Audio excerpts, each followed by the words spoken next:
Eu já quis salvar o mundo.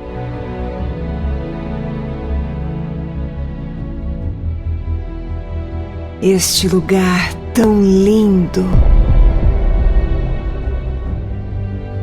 Mas quanto mais perto se chega, mais se vê a escuridão dentro dele.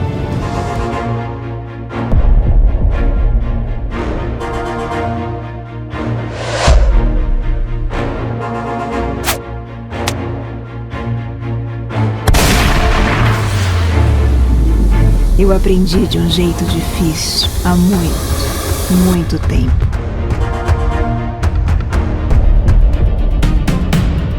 Qual é a sua missão? Parar a guerra. Que guerra? Para acabar com as guerras. Armas muito mais mortais que possa imaginar. O mundo pode ser nosso.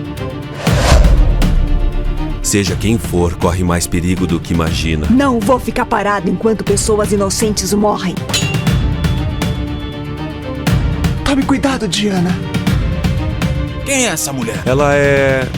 minha secretária, senhor. Ela é uma ótima secretária.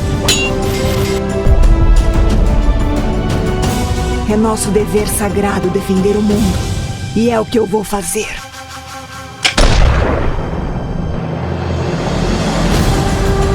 Diana!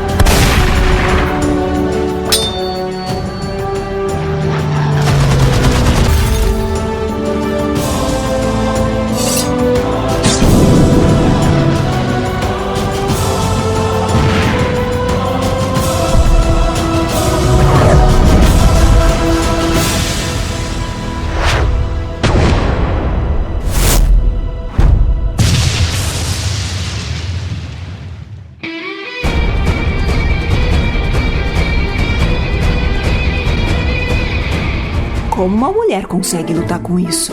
Lutar? Usamos nossos princípios.